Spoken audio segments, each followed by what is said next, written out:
Women, you waste your time if you let them. Majority of you are comfortable blocking out a whole week to do 1,000 approaches a day. Majority of you are comfortable being friend zoned. In fact, there is no such thing as a platonic male and female relationship because you're always going to be the person who's at the disadvantage. When you're friends with a woman, she's always going to expect a certain degree of boyfriend energy. She would want you to elicit masculine qualities reserved only when you're in a relationship with a lady. For instance, she's going to expect you to step up at certain situations. She's going to expect you to pay for things. Walk my dog. Walk my dog. Who walks dogs these days? You're a full grown man. You approach a lady. I'm sorry it was 7:01 instead of 7 a.m. I mistakenly set my alarm clock. Where's your dog? And you return after 2 hours by 9 a.m. and all you get, or the day you get a peck on the cheek, is 2 hours VN on your WhatsApp group chat. It's terrible. In fact, any young man who finds himself in that situation should immediately bounce because all you're getting is exploitation. In fact, I would argue if you find yourself in that friend zone, deep in the friend zone, where you've given up your life for this girl, you've given her your time, you've validated her beauty, you've had to deal with her in certain situations. All you're doing is pretending that you're a friend. Imagine you as a full grown adult. Sorry, it's 7:01. I mistakenly set my alarm late. I should have come by 7 a.m. Where's your dog? Let me walk it. And you return by 9 a.m. And in fact, anytime you get a peck on the cheek, it's 2 hours of VM on the group chat. It's a terrible way to exist, my friend. Do not join the bandwagon of men trying to cut attention of the queen. You will always invariably end in the bristle of courtiers trying to get her attention. Instead, chase the crown and the queen is a byproduct. Chase the crown and the queen follows. The queen always follows the crown.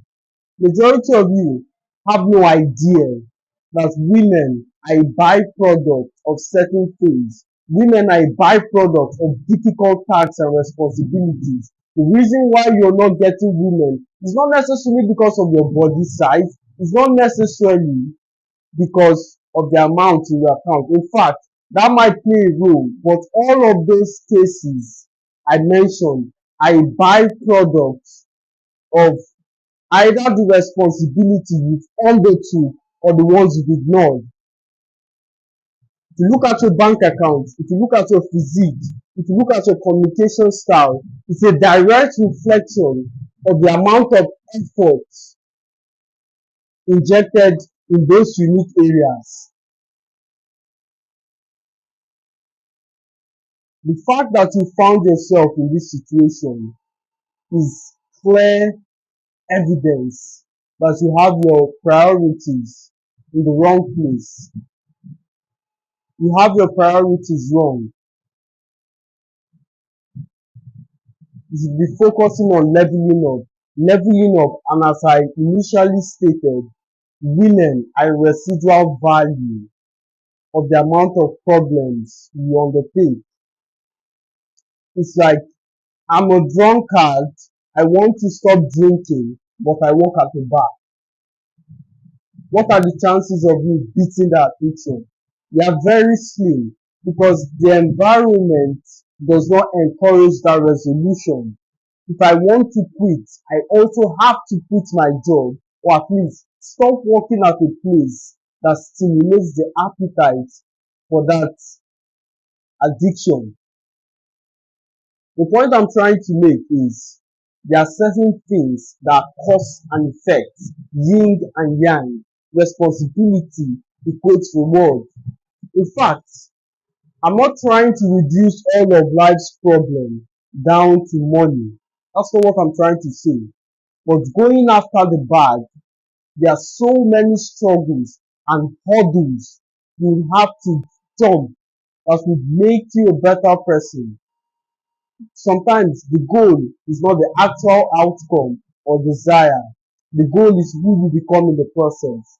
There are so many things I have learned up until this point that have made me a competent leader, not just in business, not just conglomerates, in life as well. So who you become is twice as valuable as the desire. What am I trying to highlight with all of this? If you're in the friend zone, take your L, get out of that relationship, and begin focusing on yourself. In fact, let us observe it from a logical perspective. A logical standpoint, you're working with a lady, a guy grabs her. Now you have to step up. Now you have to reach to your life for a lady who doesn't compensate you.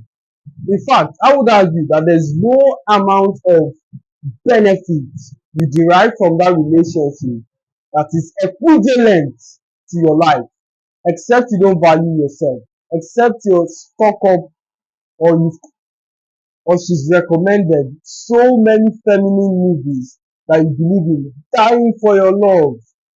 But even that cancels out your scenario because the love is not mutual, it's only one sided. Do not wait till she's 28, chastised, and being run through by people like you. Then you get a sleep. That is a peasant's way to exist. Spend your youth trying to become a better version of yourself, trying to enrich yourself as soon as and as much as possible, trying to get your communication level up, trying to work in purpose, which is very important. Majority of you, especially as men, find it difficult to understand why you go from one girlfriend to another. It's not necessarily because you are unkind. It's not necessarily because you are inherently evil. That's not the case at all. It's the reverting to your primal instinct, which is this desire for conquest, like the Emperor Napoleon, taking over Russia, taking over things because you are the king. You feel this insatiable desire to cheat, not necessarily because of the woman, but this idea of conquest is thrilling to you. That's why you cheat. Most of you might not be able to articulate this as astutely as I just pointed out, but this is the case. You have the insatiable desire to cheat because you also have a desire for conquest. Majority of you have spurred that emotion in and of itself and you're channeling it towards a negative route. Here's what I recommend. Revert to your primal instincts instead. Channel it towards a productive means. Try conquering a sport.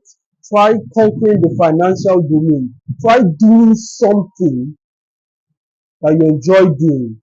Do something as long as it brings financial results and you believe that it contributes positively to society. Make sure you find a way to monetize this activity, especially if you are still at the lower echelons of society. Else, ignore this advice to your peril. On a long enough time frame, you're going to be poached by very, very bad people to compromise on your values in an attempt to get paid. Sure, you're going to be stubborn, but when your wife and children get on their knees, my husband, is this how we are going to end? It's been 5 years of XYZ. You're going to reconsider your decision very quickly. Now, many of you are going to come for me and say, oh, love of money, etc. The truth of the matter is, money accounts for a huge portion of your life. If you don't have money and you're focused on doing good, especially on a long enough time frame, without the intent of getting money in some way. In fact, I would argue That 80% of good, it takes money to fulfill. It takes money to run charity. It takes money to organize conferences. It takes money to run a church. It takes money. So stop frowning at the idea of having money. Are you a good person? Yes. Then does having money become an avenue for you to do good things? Isn't it funny? A majority of people would sit there and lie about money, complain about money, pretend that money is some kind of evil concept. Do you want $1,000 raise? Of course I do. So why do you want something you clearly detest? Every single one of you was born with a purpose. We are here to fulfill a script. So walk in the consciousness of that. You're not born to exist. You are put here for something definite. God is not scratching his head and wondering why you are existing. No. I use this analogy. In fact, I overuse it. If you were given the best woman on earth and you slept with her, you are given access to the deepest of hedonism. You spent a year on Epstein's Island. You did all the crazy shit. You're naturally going to come to the conclusion that this is pointless. I need a purpose for my life now. Isn't it funny that every single person who has walked through this path of life naturally comes to the conclusion that hedonism is pointless. Every single person engaged in it is wasting his time. That Brazilian has come to the conclusion, and instead of the young people to learn from a 20 years experience, compress that idea, take correction, and achieve monumentally within a short time, relatively. You know what they do? They become sarcastic about it. They laugh. They bemoan it. You believe that you're smart to discern the mistakes and make a change. You've lived your life. I want to live mine. Let me enjoy the women. Let me enjoy the gambling. Let me enjoy the cigarettes. And when it gets to my time or when I'm your age, I'll correct the other young people. And as ridiculous as this sounds, some of you engage in this kind of thoughts because it makes you sound cool in your social group. Majority of you do not sustain the idea or the level of pungency in this communication because it is now accepted, and anyone who speaks contrary is deemed as uncool, regressive, backwards. It's a terrible way to live. You don't want to be that guy who's 80 and he looks back. He regrets every single decision he made. He regrets not taking my advice. He regrets not taking action. He regrets having a kid at a young age. He regrets every single action and decision he took.